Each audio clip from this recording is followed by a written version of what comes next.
So, you want to be a contractor. Ever wonder what it takes to become a contractor? The journey they go on to get where they are now, or the crazy things they see and hear on the job site? Well, you're in the right spot. Welcome to So You Want to Be a Contractor, the podcast. Join your host, Mike Fisher, as he talks to owners of construction companies from all over about how they got started, how they run their business, and some of the craziest stories they've experienced on their job sites. And now, your host, Mike Fisher. Welcome to So You Want to Be a Contractor, episode number 1. This is the first one. We got Alexi Cortez, Big Lex. Anybody that maybe listens to my old podcast or knows anything about us, or I don't know, anything. You know that I'm throwing up a softball here. This is easy content. Number 1, it's easy guy to talk to. This guy knows what he's doing. Seen some stuff. So happy to have you on, Lex. Man, how you been? Hey, thank you. I'm glad to be on, and I've been good. I've been good. I've been facing some challenges. But I've been good. I'm staying in the fight and 10 toes down and staying solid. What my football coach always used to say, assholes and elbows, right? That's all you need to see is assholes and elbows, right? Head down and going. That's it. That's all I know how to do. You need to put that on a shirt right there, right? Just keep the fight going.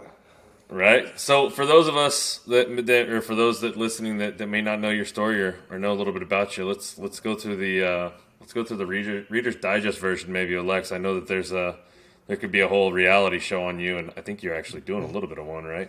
With that liquid gold thing. But let everybody know where you're at, what you're coming from, and how you got to where you are now. I'll tell you, one thing I wasn't able to do back in the other one was elaborate the background. Okay. Yeah. I'm from Hartford, Connecticut, and I come from a very, very tough neighborhood in Hartford. Predominantly, the south side of Hartford, where it's predominantly Puerto Rican neighborhood and a lot of gang activity and stuff like that. And I'm an orphan. I had an abusive mother to where, she would beat us to a point where we had to fight for our life every day. And we didn't know what we were going to get. We were basically her slaves every day. We had to clean, we had to cook, we had to be inside. We were basically there to cater to her, and if we got out of, if whatever mood she was in, she would make us feel it that day. We didn't know whether we were going to make it or not. And one of the biggest things when they took us away, it was one of those things where they considered it torture. I used to watch my brothers gasp like I was going to lose them that day. And so my whole life has been about, trials and tribulations and overcoming things that was kind of given to me, not really anything that I chose. And it's ironic, as I was, the day that I left that household, I made a promise to my father that I would come back and I would always take care of him. And going through life, I had this ambition to be successful. I didn't know what it was going to be, but I know I had this ambition to be successful. And in my neighborhood, you had to be the toughest guy to be left alone. So I was very, very, very tough. The activity was, putting your dukes up and making sure that everybody understood that you weren't the one to be played with. And going through in life, I felt like as I started getting into these industries, I felt like that prepared me for what I'm doing now. A lot of controversy, but I've always had the will to fight. Like, I've never gave up. I always had the will to fight no matter what. And I got into this industry when I was in the military. I was on an aircraft carrier helping these contractors trowel out a berthing with epoxy floor with epoxy underlayment, and I was so intrigued by it, and I didn't know what epoxy was. If you would have said epoxy to me, it would have been something that I was like, how do you even spell that?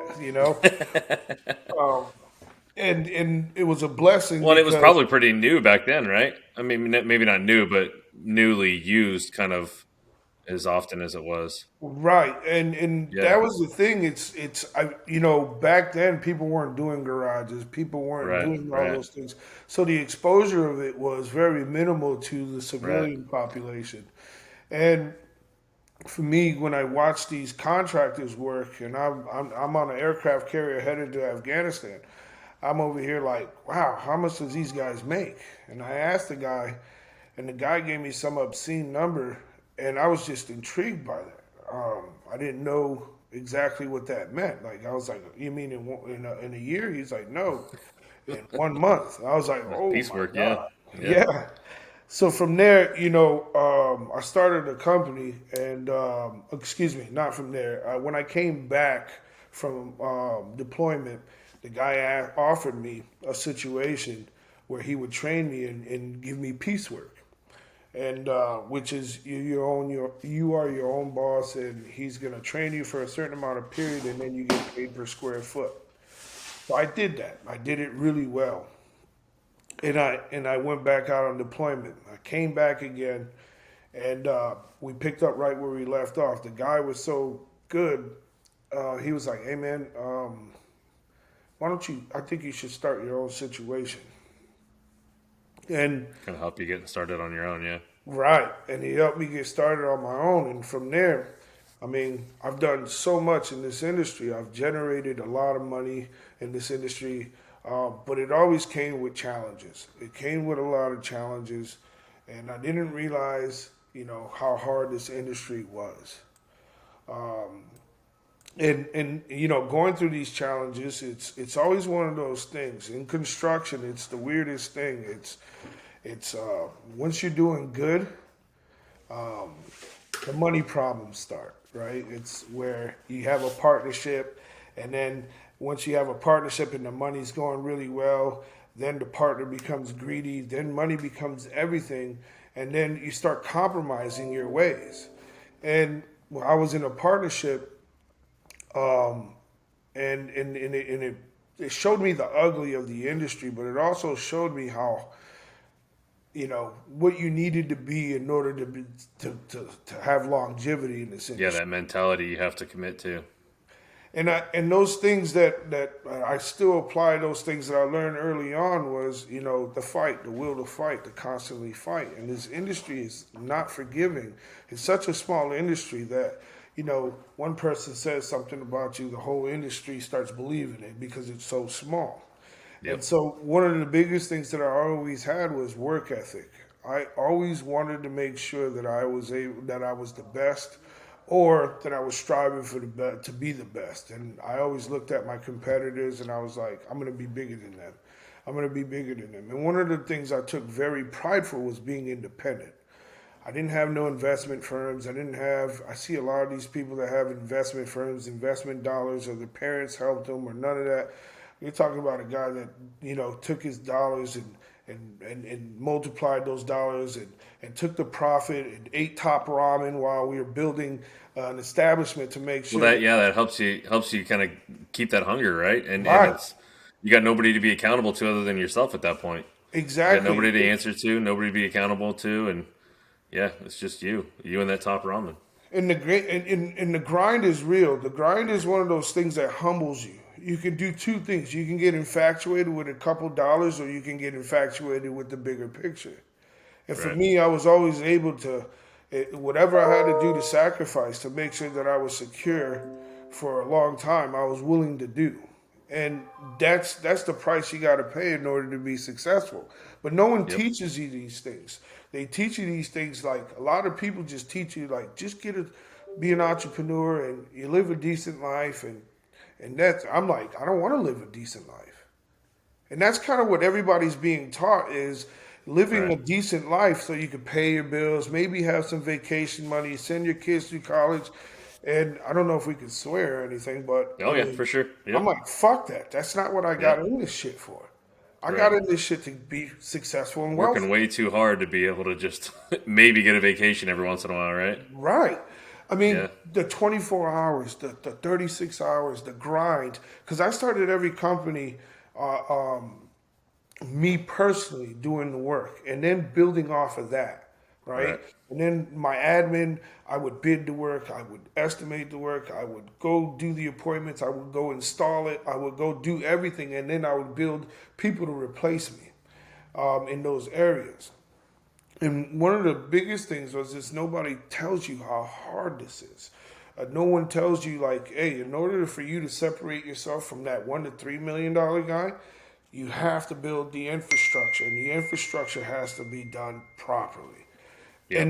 And no one tells you that, like, for me, because I've lived the way I did when I was growing up, it prepared me so much. And what it prepared me for, I always lived my life debt free. Debt free. Would you say So the rule of 10 last time, right? Is that what you said? yes, yeah, I Yeah. live by a factor. I live by a multiple of 10.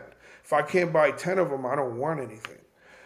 So I always lived debt free because I was always afraid that I wasn't able to maintain stability.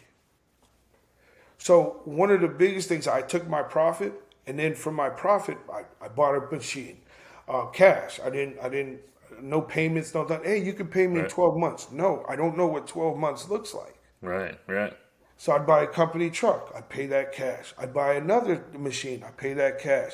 And for me, I had so much stability that I was okay with understanding that I was gonna be okay because I didn't owe nobody any money. And I think that's what separated me from a lot of people, was understanding to get to where I needed to be, I needed to be free. I needed to be liberated and understand the only thing that I'm paying for is labor now. Right. And that's how I've done all my businesses. And let me tell you, you become public enemy number one when you don't want to acquire debt. People want you to be saturated with debt because the need that you need them is bigger Yep. than you being free. Yep. So I've created a lot of enemies in this industry because I didn't want to take that route. Well, you also So become more competitive too, right? So you create enemies that way because right, if you know that you don't have 19 different monthly payments that you have to stay on top of and a right. certain, profitability that you have to maintain to be able to make those payments and still feed everybody and pay everybody, you become a little bit more competitive that way too. Uh, by far none. Huge. Yep. It's a Yep. huge edge. I know guys that I have 30 company vehicles and I have no notes on any of them. Yep. And then we get into these factors where it becomes competitive, but this industry, what it's done is it pulls people kind of against each other. And what's weird is I've never seen an industry that was so divided, but also so united on one aspect, but divided for everybody else. And I've tried to get into groups. I've tried to get into things, and it's this industry is kind of one of those things that if it's what have you done for me lately, and I've Yep. learned that. I've learned that the hard way, and I've been very successful at it. But don't get me wrong, I've also failed. A lot of people won't tell you about their failures. I've had multi millions of dollars that I done blew because of taking chances that I shouldn't have taken. But also trying to live a lifestyle that I wasn't ready for. Those kind of things that the older generation tries to get you involved, where they don't realize you don't realize they're actually setting you up to fail, and that you would have to come get a job with them, right? So they want you to acquire these things, and I'm like, I wasn't prepared for those things, so I did things that was almost self sabotage because I was trying to keep up with the Joneses, and Right. that kind of hurt me quite a bit. But the greatest part about everything was is that I always had a great balance. I've always had a great balance of understanding work ethic is the greatest formula to anybody's success. So, and it's been the greatest formula to my success. And look, I've taken every problem that I've ever had. I've taken my PTSD, I've taken everything that I've ever had and I put it into my work. And that's the only place where I could create an outcome. That's the only place where I'm in charge of the outcome and I Yeah, can actually control, make right? Yeah, something out of nothing. yeah, No, those memories don't live when you're so focused on what you're trying to do, and all the things that you're trying to accomplish, the new fights you're trying to accomplish it's only bettering people's lives. And so I've taken that to a personal extent, where I've dedicated my life to this industry. And in the industry, I'll tell you what, independently, it's been good to me. I can't sit here and say that I've been struggling or any of that. It's allowed me to get into the real estate industry. It's allowed me to get into. We just bought a restaurant. We have an investment company. I have a tech company where we're developing a new time clock app that's the most advanced time clock there is. It sounds funny, but a lot of companies are lacking a great situation for a time clock and watching where their money's going. And yeah. so we've Especially when invested. it's one of your biggest costs, right? Outside of your insurance, it's your labor. Yeah, That's exactly right. And yeah, and so I look at these things, and we're innovators. We own 7 companies, and this industry has allowed me to do that. But in the same aspect, this industry has been very, very brutal to me as well. So I've seen both sides of it, and I have a love-hate relationship with it. But being a serial entrepreneur is all I know. It's kind of like I tell people, this is my Tesla. There would be no Solar City without Tesla. There would be no SpaceX without Tesla. There would be none of that. And yeah. this is my Tesla. This is my foundation. So I've never abandoned it. Well, speak to a little bit about and it allows on the lines of allowing you to do those things you do. One way I like to introduce you to other people that may not know you is a kind of a champion of people, right? I mean, I feel like that's one of your main titles too. Is you're out here championing your people and bettering their lives, and you're in it to make sure that they're progressing and doing everything that they could do and helping them along the way. So kind of speak to a little bit of that, because that's important too, and it not only in this industry where it's obviously the labor is competitive, but just in life, right? I mean, Yeah. but if you're a business owner, I think it's probably should be top of your priority list is maintaining your people and championing those people and helping them progress. But I know you do it better than most out there, and so speak to that a little bit. It's funny you say that, because it's like when you say you do it better than most, it's like I've been ridiculed over that the last couple months about it. It's been called ghetto. It's been called all those things, but I got a lot of people applying because those kind of things people want in their life. Yeah. But because the old dinosauric industry that I'm in, and Yep. it's the guys that really Archaic. don't Yeah. look like me. Anything that's far beyond anything than what they do, they critique it, right? So what Well, I've it done, scares them. It goes back to what you're saying, right? I mean, as far as being attacked and some of those other things, right? It scares them right? because they know that what you're doing is successful. And I've been attacked in that aspect, but for me, I am the people's champ. My Yep. people. I just had a call yesterday from some guy, and he goes, because he's coming on, and I can't announce his name yet. We're signing the offer letter now, but he asked me, says, Lex, what would you do if I closed $3.5 million? I said, shit. We'd ring the bell first because we have a bell for victory, Yep. right? I don't Yep. give a fuck if it's $5 or $5 million. We're ringing the bell because that's $5 we didn't have yesterday. Yep. You know what I'm saying? It's about being grateful. And I'm Yep. just one of those guys because I lived the severe extreme on that side, to where I'm fighting for my life, to where now I got an abundance. So I'm just grateful. So my guys, we ring the bell. All right, everybody claps. We talk about the scope of work. And then from that point, at $3 million, my guys, if they break $1 million, they get a diamond pendant necklace. Okay? Now, traditionally, you get this stupid glass trophy that you put on your fucking mantle that catches Or a dust. pen, Right. or a pad folio, or yeah. Right. And you get this thing where you get this mantle, you put on this glass mantle. You put it on the mantle, and then it catches dust. Nobody understands your accomplishments. I give them diamond out logos of our company, Yeah. where it's a proud. They cost $6,600 a piece, and they wear it around their neck and say, I sold $1 million." You wear your accomplishment around your neck, and when the days that you're feeling down, you look down and you understand why you're the $1 million man, right? You belong in that club, the millionaire men's club. That's what we call it, right? And if a guy breaks 350,000 sold, he gets a championship ring, a diamond out championship ring that's $10,000. He gets to wear it. And if he breaks 350 10 months, he gets 10 championship rings. He can wear it because the championship ring looks just like a Super Bowl ring.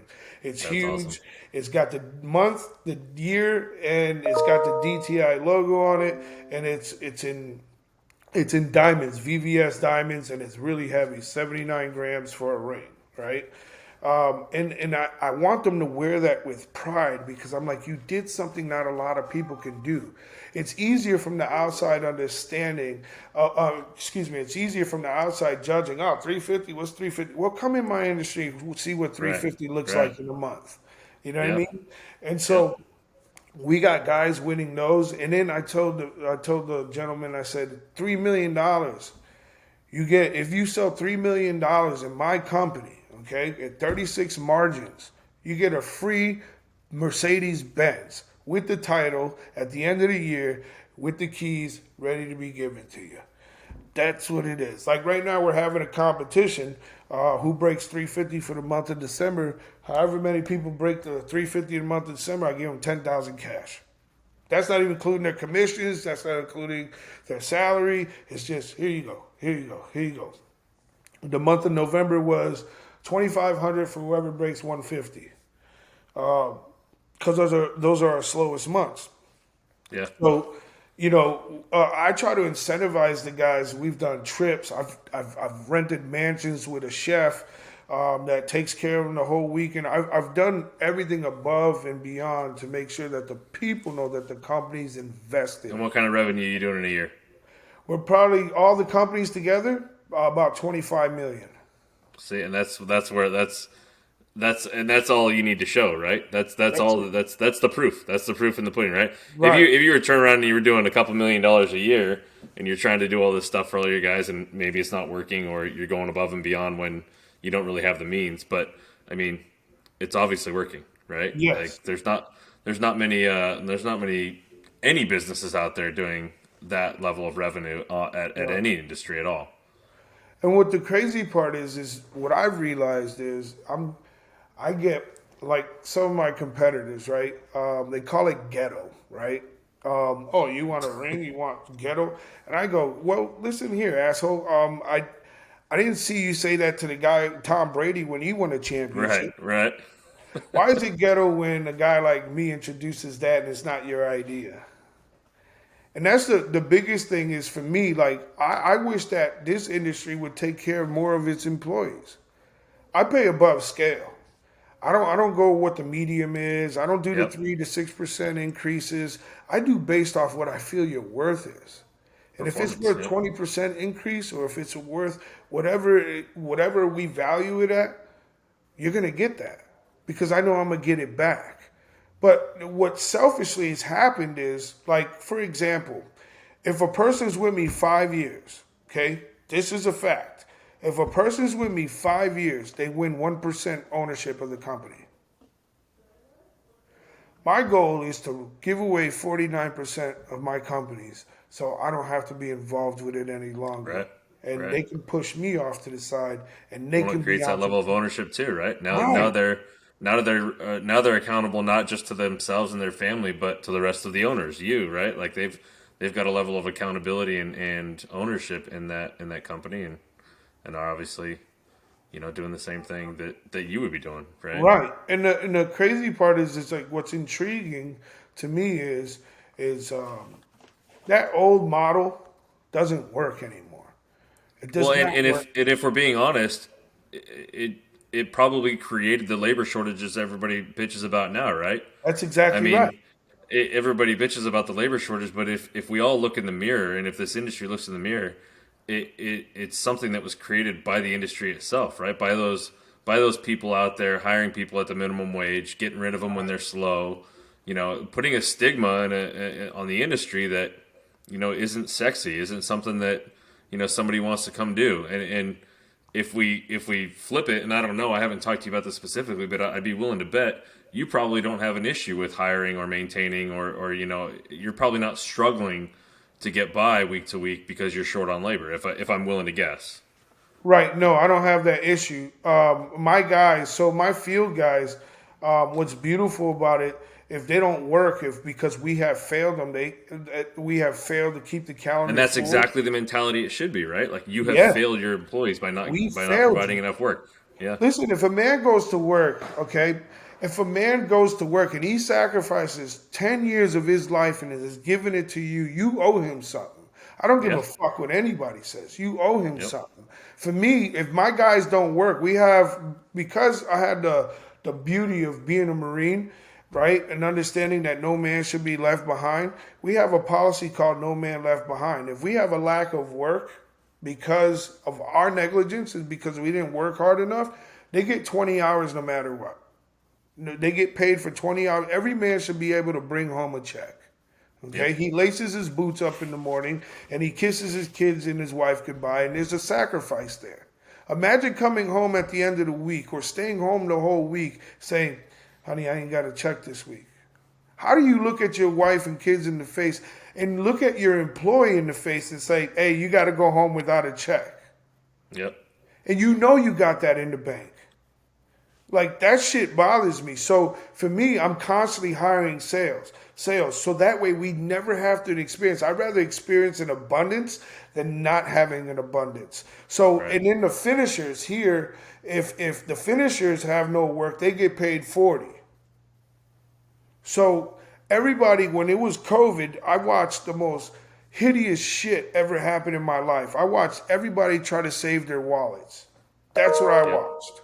Yep. And then I also watched the biggest fuckery I've ever seen in my life was people were getting in these PPPs, okay? And I've watched people with new cars, owners with new cars, with new this, new that, and none of it went to the people. And they lied about it. Yep. And I was like, that's the shit that I don't want to be a part of. Because I believe that the people, if you take care of the people, now there's a double-edged sword with that, and I need you to understand. It just recently bit me in the ass where people become complacent because you're always the solution. Right. And you're always providing and you're always helping them out and you're always, Right. And so I've come across that recently where people have taken it for granted. I mean, every Tuesday I got a barbershop in my office. Every Tuesday they get haircuts. Every Tuesday. I got a bar. After 5 o'clock, they want to have a beer and type away. Go do your thing. I have a lounge there where groceries are given to these guys every 2 weeks. Yeah, they're treated like they're pampered. I'll tell you that. But sometimes some people lose their passion because it's given to them. And I realize because I am conservative, I don't want to get this twisted. I am conservative. I have to make them work hard for it too. These luxuries have to be met through income. Yep. So I have to be careful. There's a fine line of how much I'm willing to give and how much are they willing to earn. And it's it's just that mentality of kind of finding the right people and making sure that you're always finding ways to drive them to to succeed. Yeah. And it's the what is it? Slow to hire, quick to fire kind of mentality, right? Not that you want to be out there firing people, but I mean, at the end of the day, if they know that they're going to get all these things and you're going to take care of them, you're going to do all this stuff, but at the same time, if you're going to take it for granted and you're going to mooch off of us, like we don't need you kind of mentality. Yeah, and that's the biggest thing is that I let it go on a little too long. And then it affected things. And for me, recently I've hired a new vice president to mediate the relationships of getting too close. I don't mind giving the luxuries when it's earned, but now it has to be some mediation between me and them. And there has to be some separation there. And Well, that's a product of growth, right? It's probably not an issue you had when you had a smaller, tight knit kind of group, right? But as you that's grow exactly right. and those relationships become further and further out, with all those employees, which is natural, right? Not that you don't want those relationships, but you can't have those kind of relationships when you've got 50 employees versus when you only had 8 or 10. Right, right. Yeah. My biggest goal now, I'm gonna tell you what. My biggest goal in the future is like I said, I get critiqued a lot. I feel like I'm the guy who gets, I'll take 1,000 swords so it doesn't affect the next person who's trying to become successful.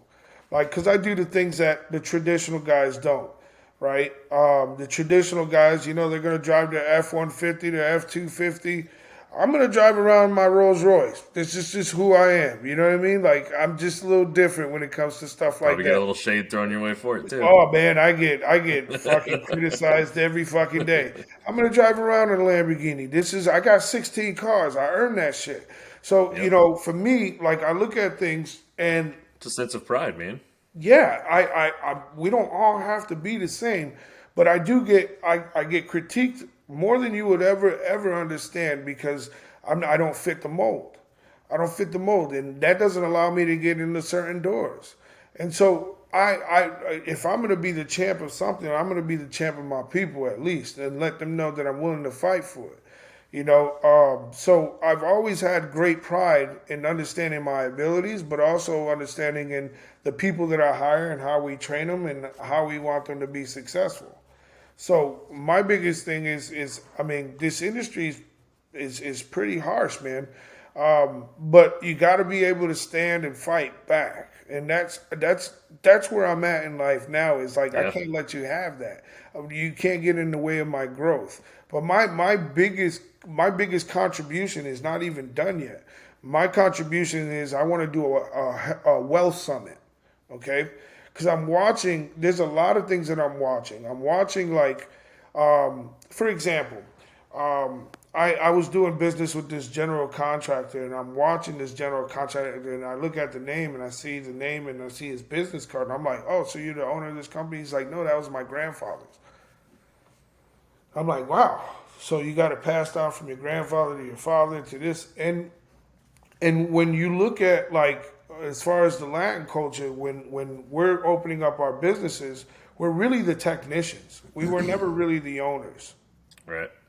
And so what I want to do is create a wealth summit for everybody. But I also want to teach people how to become from technicians to become owners, but also how to take that money from what you're generating now and living a modest life to where you're investing in other, Make it work for you. investing in other sectors in other industries. Like for me, I own a lot of real estate that's paying me millions and millions of dollars a year. I take these dollars and I put into other dollars, but no one's teaching these things at all. They want you to Yep. fall off. And I don't want people to fall off. And maybe I'm just naive to things, but I want to see everybody succeed. But in this industry, if you don't look like them, they're not gonna give you your credit where your credit's due, and they're gonna try to trash your name for helping other people to become successful because they feel like you're taking off their plate. But I'm like, Yep. I'm really not. I'm really trying to show them how to get their dollars to invest in other things, so maybe they can leave the industry if they were comfortable enough. Yep. But it would be their choice. But I get a lot of critique, and I want to have a wealth summit, and I want thousands of people to show up because I want people. I'm going to have special guests like very successful people, entrepreneurs, real estate moguls, but also credit repair agencies there. All types of different people that can help build wealth for these people because I'm watching a lot of these people. They're very wealthy when the time and the economy is right, but when it tanks, all their money sank into their business and they don't know anything else. Yep. And I'm very concerned about the Latin population because they really are not being taught, hey, invest in this, buy that, do this house, rent this house, do this. No one's teaching these people. Yeah, it's almost like a hidden secret or a hidden kind of community, right? Yeah. It really is. It really is. And then when we're doing business with other people in the industry, and they look at us, it's kind of like they try to lowball us. Like, and Yeah. I'm kind of like, no, this wealth summit is going to teach everybody. But Yep. also, I want the Latin people to be a part of it because I want them to learn how to get their 36 to 40% margins. But when you start talking like that, I mean, people, oh, that's bullshit. Yeah. Come look at my books. I'll Right. show you how it really works. And then when I'm driving around in Rolls Royce, oh, he's showing off. No, it's not. It's pure accomplishment, asshole. I Right. earned the Right. shit. Yeah. It's just, I'm sorry I'm not driving an F-250 or a Dodge Ram. I'm sorry. Right. Right. I don't look too good And at that it. guy probably has a boat, a fishing boat, and a this Right, boat, and the stuff you don't see, but you know what I mean. But he's probably got them all too. Yeah. right. But Yeah. it's you have to be like Right. everybody else. Right. And when you're in this industry, it's really harsh. It's really harsh being a different ethnicity, but also being able to do business with other ethnicities. You know what I mean? Yep. Some people are great, but the majority, they Well, a make lot you of that feel. is, I mean, unfortunately, I feel like a lot of that is just a reflection of society as a whole right now, right? Just the divisiveness of everything as a whole right now, which is unfortunate. But I guess do you see it getting any better at all? Just in the last 8 or 10 years, let's say, right? Because in my opinion, or in my view, from where I see the industry, it's getting younger, right? A lot of that older generation is leaving. There are, maybe I'm putting myself in this category of, kind of bringing attention and quote unquote sexiness to this industry by, having online and talking about doula. My hope is that it's at least getting younger and tracking in that direction. Do you see it going that way? No. Two Okay. things. One is generationally being pushed on, and they watch the patterns of their grandparents and their Right. parents. Right. Let me clarify something real quick, Mike. My day to day life, I've never experienced 1 ounce of racism in my day to day life. Right. Never. I can't sit there and say this person. I'm married to a white woman. Okay, she is the greatest person I ever met. I've never experienced 1 ounce of it. But institutionally and in different in traditional industries, I see it every day.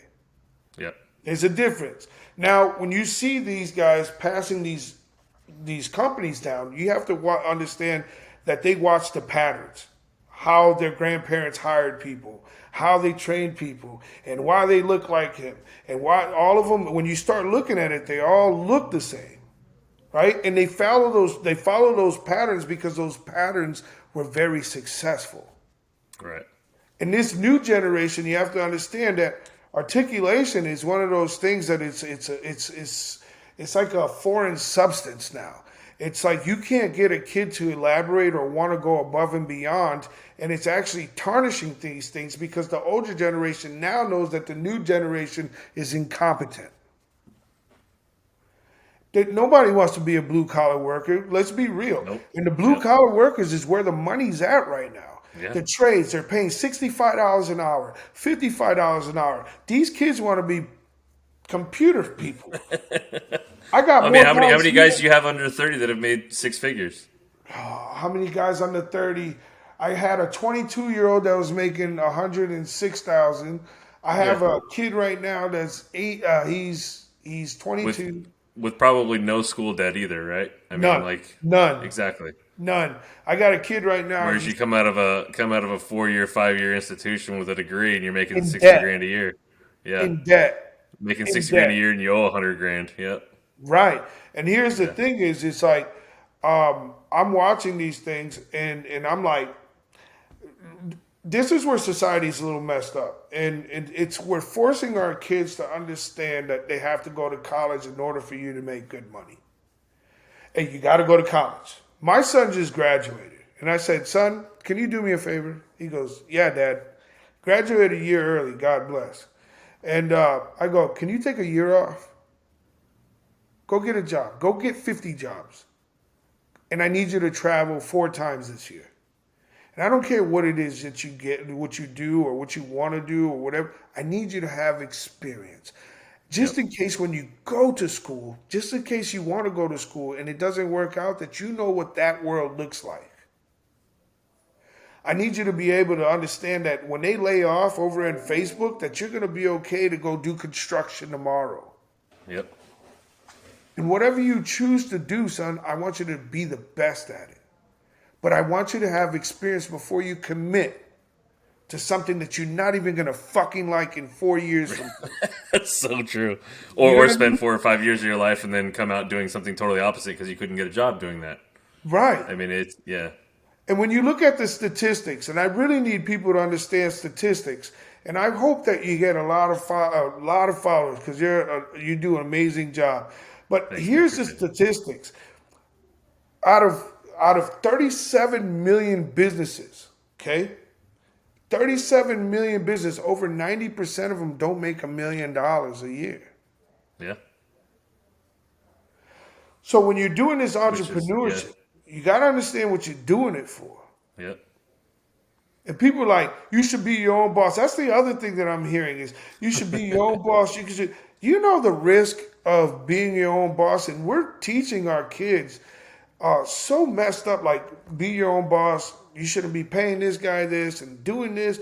And I'm like, no, but you have to also understand your guys are going to make more money than you the first 5 years Yep. because you've invested in the 30-year plan. Well, it's like Ben Shapiro. I don't know if you saw a video. Somebody was coming at him about, he made up a little fictional scenario where, a worker in a pencil factory, and without the worker, the entrepreneur has nothing. Well, but the entrepreneur took all the risk, right? Like he should be getting all the rewards because he's taking all the risk. He's buying all the machinery. He's laying out all the the liquid for the employees' labor and and the lease on the property where they're building the pencils and all this other. You just show up and do your job. If you leave, you can go get another job. But this guy's taking all the risk, right? And that's Right. Or the other thing where they say, I want to quit my 9 to 5 so I can work for myself. But you turn around and then you're working 24 hours a day, right? So Right. I mean, it's definitely not for everybody. That work ethic needs to be there. It needs For to sure. be. And listen, Yeah. there's no substitution. There's no substitution to be successful except fucking working your ass off. There's no substitution. You have to put in the 16 hours a day in order for you to be successful. And I tell people here, I've got guys making over $250,000, 300,000 here. It's because they work their fucking ass off. And it's like, Yep. you could be successful. You just have to understand that there's only 20% of the population that's making over $100,000 a year. Why are we thinking that it's in every corner? Right. And why are we teaching our kids that it isn't around every corner? And all it takes is a 4-year degree with $100,000 in debt to get to there. Yeah, right. Right? They're going backwards. Right. So Yeah. when you ask me, do I think it's the institution? Is it going to get better? I say no. I'm a little more concerned. I'm a little more concerned that a lot of more people are going to they're going to say these people are too incompetent for me to leave this to. So they're going to close down instead of selling or passing it on. And these kids, they don't want responsibility. They don't want to buy homes. They don't want to do all that. They're more caught in their Instagram life than what's in reality. So, do I believe that this will continue? Yeah, I do. Because listen, most of the money that's liquid, that's laying around, that was really being controlled, that controls the industry, is from those traditional companies, Yeah. and they get to pick and choose who they want to play ball with. You just got to fit into that. And for me, Yeah. like I said, I have a good day-to-day life where I've never experienced it on my personal life, but I've had issues with this industry and the tradition in these industries and how they view us. And it's almost mind blowing. Instead of you giving me my kudos for helping other people, because I help everybody. I don't care what you look like. I help everybody. You can go on my Facebook, Alexi Cortez, or you can go on my Instagram, Official King Lex. You can go see that my whole thing is passing on messages about how to acquire wealth, how to save money, and how not to spend money on ridiculous phone plans and all types of things. But no one's teaching those things. They're only teaching it to their family members or the people that that is invested and Yeah. looks like them. Or they want you to pay. They want you to pay to get that kind of information, right? Like, 'cause Right.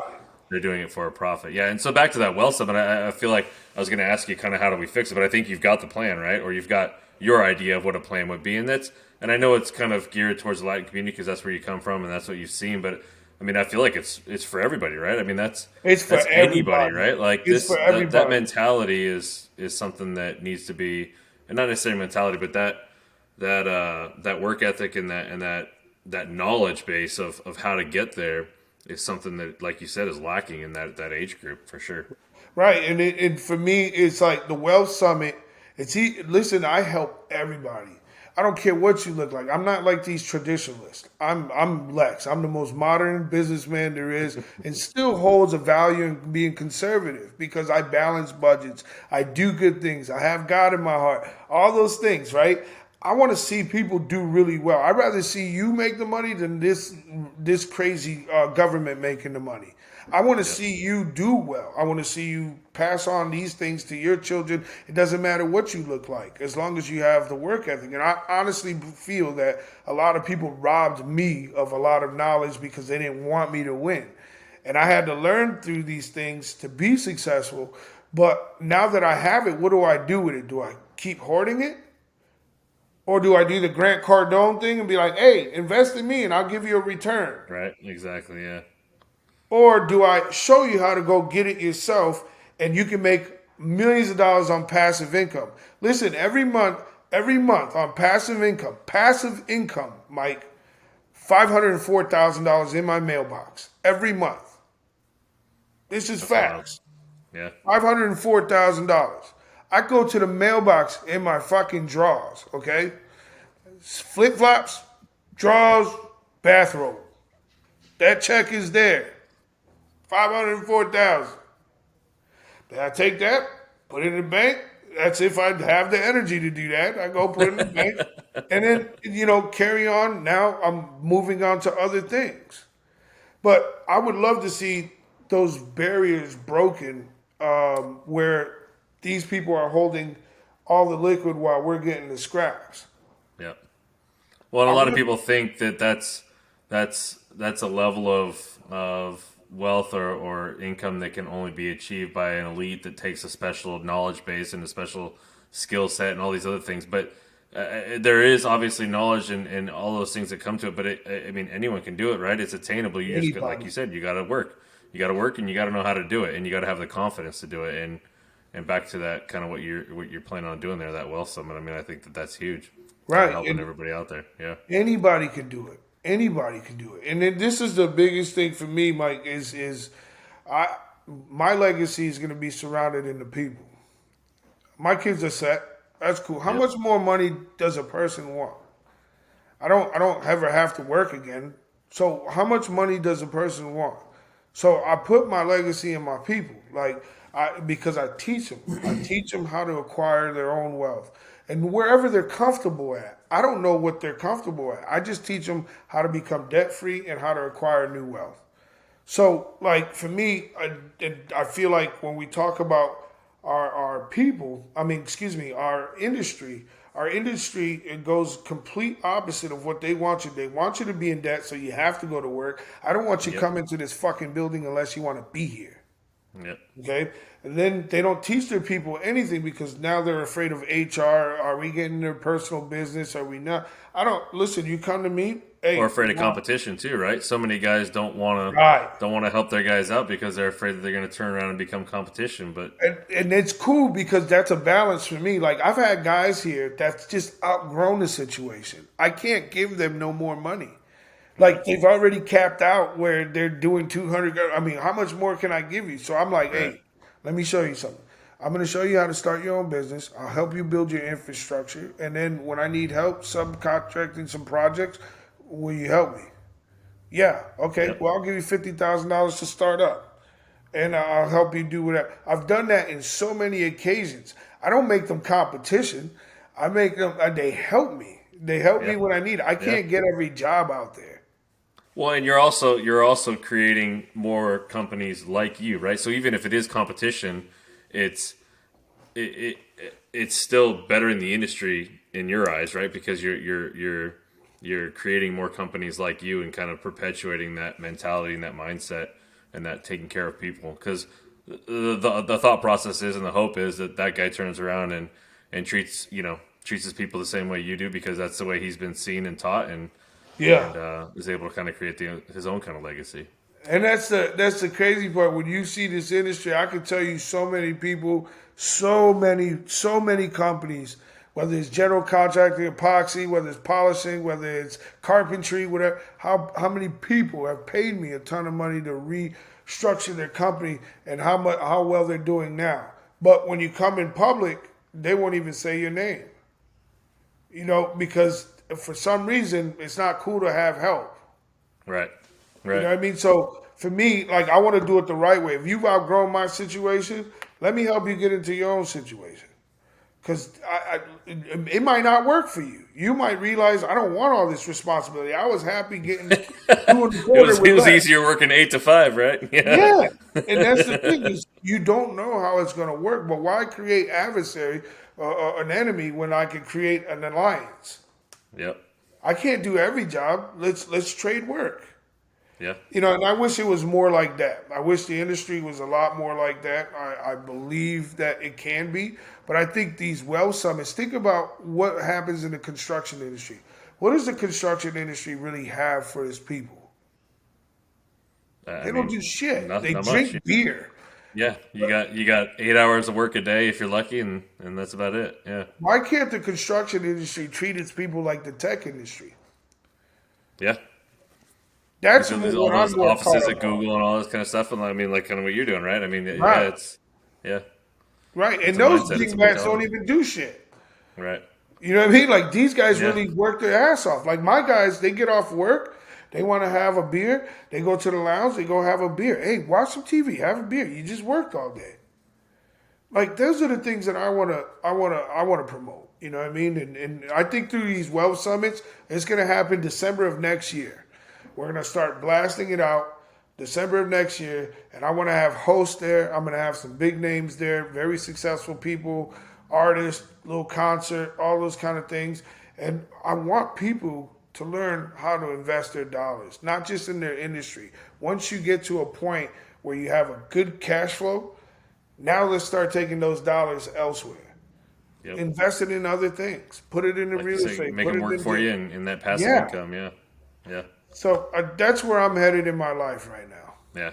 And I think that scares people. But if you teach them the right way to do it, and kind of mitigate a lot of that risk, I think people become more confident in that for sure. Well, My wife's the same way, right? I mean, we bought a house, and we just recently bought this house, and put our 20% down, and we spent a little bit of money to have the floors redone and some other things. And I looked at her and I said, we just improved this. We put 20-25 grand into it, but we probably improved the price by 100 or 150 grand. I mean, we could easily, whether you got it's equity. whether it's a HELOC and we go buy some rental property, or even flipped it. I hate moving. I said, babe, you got to understand, like, this is an investment, right? Like, this is money working for us. So whether we got to move or not, like, I get it, but if there's a way to make this money work for us, like, we've literally just created a ton of equity, and you know what I mean? Right. So and she's a little bit younger than me, not much, but it's just like I said, it's more what your point is, that mentality, that mindset, right? Like, Yeah. you have to understand that you got to get your money working for you. You can't just let it sit there. Right. And for me, like, I'm moving every 5 years. I don't give a fuck. I'm Yeah. moving every 5 years. I deserve that. Like, not to Yeah. mention, I never want to gain complacency, Mike, ever. Yep. I'm moving every 5 years. So in the houses, they get big, they get small, they get big. I don't give a fuck, whatever is comfortable at the time, but I need to show growth within myself, where I feel like, okay, here's a new beginning. Here's a new beginning. And I treat it as a new beginning. Yep. And that, to me, as an entrepreneur, inspires me to go do a lot more, because I started over. Yep. I recently had an epiphany. Little reset. Yeah. I had an epiphany recently, and the epiphany that I had was, I spent a lot of time sacrificing, and I'm grateful for all the things that this industry has done for me. But I really, my epiphany is to show people how to be free. how to be free, and how to be. I can't say I'm happy. I can't. Listen, I have moments of it because work has been my therapy. Work has been my everything. It's been my savior on a lot of times. But what I do know that is if you sit at home too long, then you don't get an abundance of extras. But if you work your ass off, you have a possible chance of losing your family and everything else. Right.